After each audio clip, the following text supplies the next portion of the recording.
네, 안녕하세요. 앉으시고요. 네, 여기 적어주신 내용을 제가 봤는데, 네. 이게 유방암 수술이라는 게 지금 몇 년도인지 적어놓지 않으셔서 몇 년도에 하신 거예요? 7년 정도 됐습니다. 2015년? 15년도. 그럼 이때 몇 기로 알고 수술하신 거예요? 1기라고 말씀하셨고요. 그럼 아주 초기 때 발견하셨고, 예. 수술 후에 지금 5년이 지났기 때문에 중간검사에서는 더 이상 재발이 없이 완치 판정 받으신 거예요? 완치라는 개념보다는 그냥 그 선생님을 계속 어텐드해서 찾아가질 않고요. 건강검진 토탈을 했었습니다. 작년 11월에 이제 백병원에서 검사를 했을 때 그 수술한 부위에 이제 혹이 하나 있다 그래서 조직 검사를 했는데 지방이다 그냥. 음, 그리고 이제 뭐 결과지 같은 건 들고 왔는데 선생님이 이제 질문지 주신 거는 답을 적었고 제가 이제 찾아뵙고자 했던 이유는 네. 여러 가지 이제 뭐 피로감이라든가 뭐 눈에 계속 이렇게 혈액이 터져가지고 왼쪽 눈에 네. 이게 건조증 때문인지 모르지만 그런 불편이랑 또 이렇게 뭐 멍하고 확실히 그 집중력 떨어짐 한번 꼭 찾아보고 싶어가지고 과테말라에서 왔어요 선생님. 과테말라요? 네. 머리카락 검사를 한 적이 있어요. 수년 전에 유방암 검사 수술하자마자 네. 그러면 중금속 검사하셨다는 얘기이신 거네요? 머리카락을 네. 수년 전이죠. 네. 7년 전쯤. 거기서 다른 거는 제가 눈에 안 띄게 그냥 이건 노멀일 것 같아 했는데 카드뮴 수치가 어마어마해요. 그래요. 네, 그러면 카드뮴 여기 수치. 계신 곳이 오염이 많이 돼 있을까? 그래서 지금 이제 시간이 지났지만 그 기능의학적인 부분에서 검사할 수 있는 부분들이 필요한 부분들은 검사 제가 하고. 그럼 이때 하이로 떴는데, 카드뮴이 높다고 떴는데 치료는 따로 안 하셨어요? 예, 그 교수님도 말씀을 따로 안 해주시고 그거에 대해 코멘트를 안 해주셔서. 제가 좀 설명을 좀 드릴까요?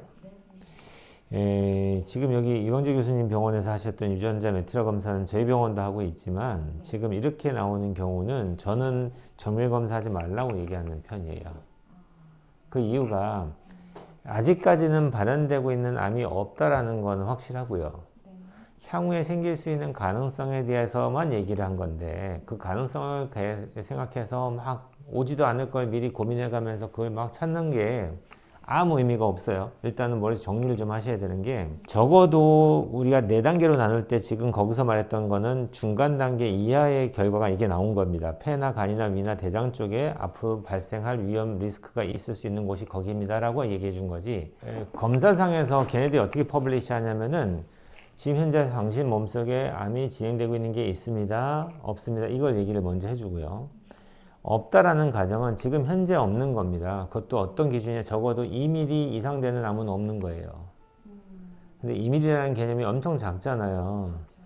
그러니까 실제 초음파를 보든지 CT를 보든지 어떤 검사를 해도 찾기 어려운 사이즈예요. 못 찾는다고 보시면 돼요. 그냥 쉽게 설명하면은. 그 정도 사이즈의 진행은 우리가 알아낼 방법이 없어요. 근데 얘는 그 2mm를 찾는단 말입니다. 그러니까 굳이 저라면은, 저한테 만약에 왔다면은 저 이렇게 나오면 안심하십시오라고 얘기하고 추가 검사 필요 없습니다. 그 대신 이 메티라의 변화의 검사를 최소한 1년에 한 번씩은 루틴 팔로업 하시면서 그 변화를 보는 거예요. 이 메티라 변화 자체가, 예를 들어서 폐가 밑에 있던 게 스물스물 나중에 위로 올라온다 이러면은 얘가 지금 메티라 변화가 진행되고 있는 거니까, 그때 되면은 이 폐 어딘가에 생겨 있을 수 있는 것들을 좀 더 정밀하게 찾는 거죠.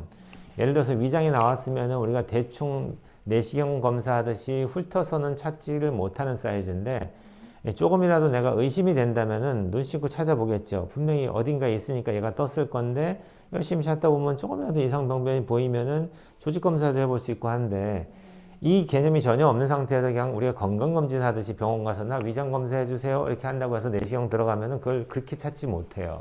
그래서 그렇게 이해한다면 지금 이 결과라면 너무 고민할 필요가 없다. 그리고 정밀 검사를 추가할 필요도 없다고 저는 생각을 해요. 그 다음에 모발 검사에서 카드뮴도 되게 중요한 중금속 중에 하나인데, 수은만큼이나 되게 독성이 강하고요. 일본에서는 이 카드뮴 때문에 뭐 이따이따이 병이라고 들어보셨을 것 같은데, 온 전신이 아픈 거예요. 왜 아픈지도 모르고. 근데 어느 공장에서 카드뮴을 계속 이제 그 바다로 이제 유출시켰는데, 그 바다 근해에서 나오는 고기를 먹고 살았던 그 어부들 중에서 그 병이 많이 생기다 보니까, 역학자가 연구를 하다 보니까 환자들이 계속 병원에 올 때마다 아파요, 아파요 자꾸 얘기하니까 그게 일본말로 이따이, 이따이인 거예요. 그래서 그걸 이따이, 이따이 병이라고 불렀는데, 그러니까 쉽게 설명하면은 카드뮴에 우리 몸이 노출되게 되면은 그런 통증을 유발하는 관절통부터 시작해서 근육통을 유발하는 원인이 되는 거죠. 여러 가지 이런 증상이 생기겠죠. 뭐 이명이든지 또는 장관 내 어떤 문제라든지 어지러움증이라든지 근무력감이라든지 뭐 이런 다 생길 수 있는데 최근 들어서 대상포진. 그러니까 그것도 문제인가. 전혀 면역 관리라는 개념이 안 되고 있는 거예요. 제가 볼 때는. 면역이 정상적인 사람이면은 대상포진이라는 게 올 수가 없고요.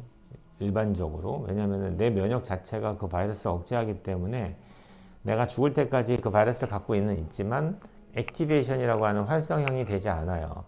그러니까 대표적으로 이것만 이해하시면 돼요. B형 간염 보균자들도 되게 많으시거든요.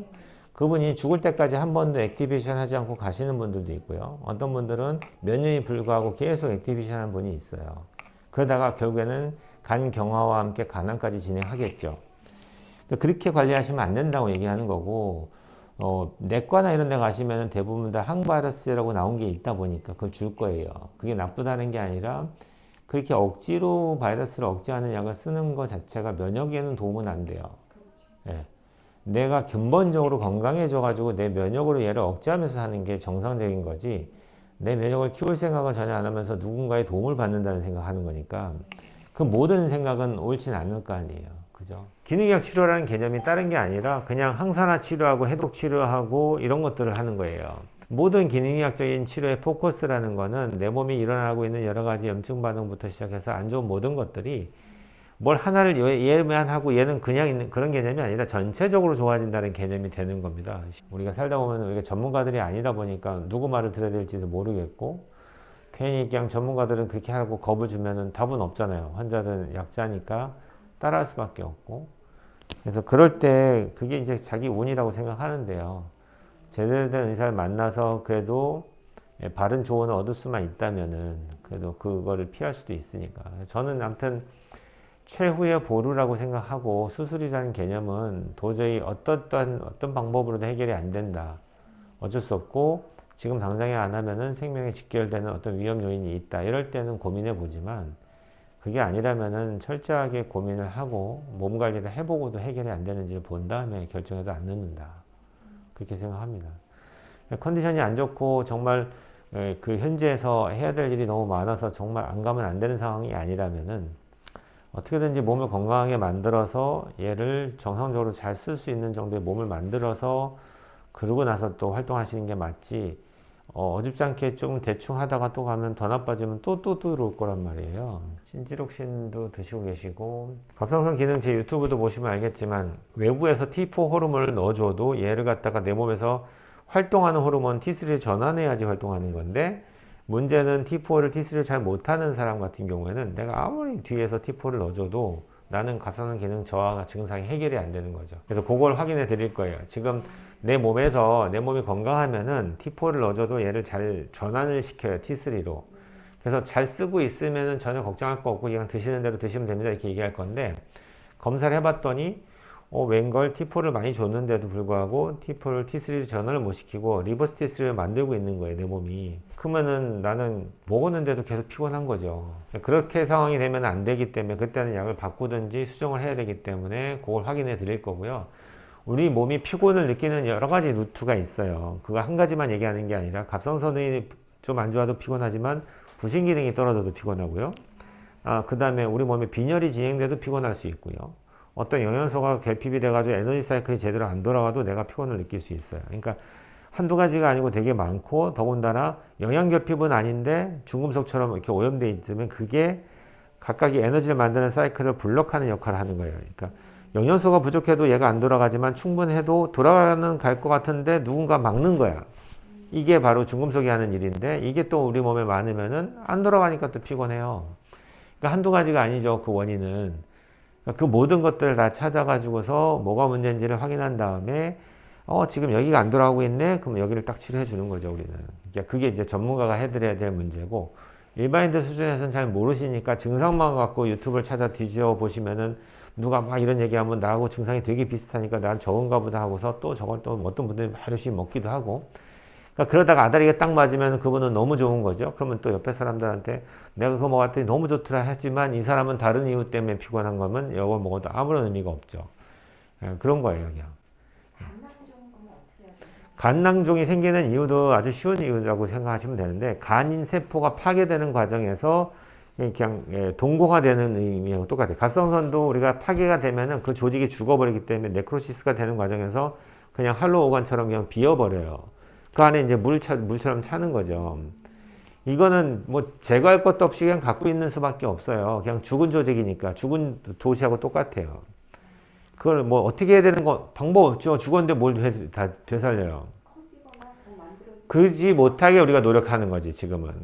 그럼 왜 그럼 간낭종이 생겼습니까? 결국에는 간에 손상을 주는 여러 가지 것들이 지금까지 이루어지고 있는 거예요. 그게 이제 대표적인 게 장에서 들어온 독소들이 혈액을 타고 들어와서 제일 먼저 가는 곳이 간이다 보니까 어떻게든지 장관 내 독소들이 간에서 계속 해독 과정을 거치는 과정에서 얘가 우등이 걸리니까 힘들잖아요. 그러니까 나중에는 손을 들어버리고 이제 글만할래 하면서 간세포가 파괴되기 시작하면은 낭종이 생기는 거예요. 그러니까 이상 조직은 그럼 낭종이 오래되면 암이 됩니까? 그건 별개의 문제인 것 같아요. 제가 볼 때는. 다른 얘기니까 이건 신경 쓸 거 없고 그냥 있는 낭종은 더 커지는지만 잘 체크만 하면 되고 초음파를 보면서 체크만 하시면 되지 다른 조치를 할 건 없지만 일단은 해독 과정이 잘 문제가 있는지 보고 해독이 로딩이 걸리면 해독을 잘 돌아갈 수 있게끔 우리가 도와줘야지 얘가 더 커지거나 나빠지진 않을 거 아니에요. 그런 것들 해당하고 장 상태 검사에서 위장이든지 대장이든지 어딘가 안 좋으면은 얘가 건강해지지 않으면 모든 질병의 근원은 장이라니까요. 그게 히포크라테스가 얘기한 거예요. 제가 얘기한 게 아니라. 그분이 어떤 통찰력을 갖고서 봤는지 모르겠지만 지금 제가 생각할 때는 그게 명제 같아요. 틀린 말이 아닌 게 거기서 모든 게 스타트 돼가지고 내 몸에 필요한 영양소 공급이 이루어지는 곳이 장이다 보니까 얘가 엉망이면은 영양 공급이 안 되는데 내 몸이 건강할 수가 없잖아요. 그러니까 모든 질병의 스타트는 영양 결핍과 오염된 물질의 폭로에 의해서 생긴다. 이게 지금 정답이거든요. 그러니까 내가 진짜 오염 물질이 하나도 없어. 내 몸에 카드뮴도 없고 중금속이 하나도 없고 깨끗하다. 그 다음에 내 몸에 필요한 영양 공급을 내가 음식을 통해 잘 받고 있다. 병이 걸리는 게 이상한 거고 불가능해요. 내가 볼 때는. 그냥 내 몸이 알아서 치료하면서 건강하게 살 거예요. 근데 현대가 오염돼 있고 다 망가진 세상에서 살다 보니까 나도 모르게 나는 좋은 음식인 줄 알고 먹었더니 독성이 막 들어오니까 이 독을 해독을 하는 과정에서 내 몸이 힘들고 그리고 영양소는 계속 고갈돼 가지고 100년 전에 먹었던 밥 한 공기하고 지금 먹는 밥 한 공기의 영양소는 10배 차이가 나게끔 부족하니까 그러니까 나는 밥을 먹었는데도 옛날보다 영양이 빠지는 거죠. 그러니까 다 이게 모든 시스템이 지금 내가 병이 걸릴 수밖에 없는 시스템으로 가는 거잖아요. 그러니까 그거를 잘 인지를 하고 나한테 부족한 영양소가 뭐지? 내가 잘못 먹고 있는 식단이 뭐지? 이걸 잘 찾아내시고 내 몸에 쌓아놓은 독성이 뭐지? 그걸 찾아가지고 어떻게 하면 얘를 배출할 수 있지? 이 노력하는 거예요. 그리고 우리가 도와드리는 것도 그게 다고 똑같은 포맷으로 도와드려도 환자마다 나타나는 여러 가지 증상들이 다 같이 따로따로 좋아져요. 신기하죠. 그러니까 그 얘기는 나는 도와드릴 뿐이고 치료는 스스로 다 개인이 하는 겁니다. 그게 가능하니까. 일단 그렇게 정리를 하시면 오늘 상담은 이제 정리가 될 것 같고요. 여기 검사 진행하겠습니다. 네, 나가시면 간호사가 뭐 어떤 검사가 있는지 안내해 드리고요. 그렇게 할게요.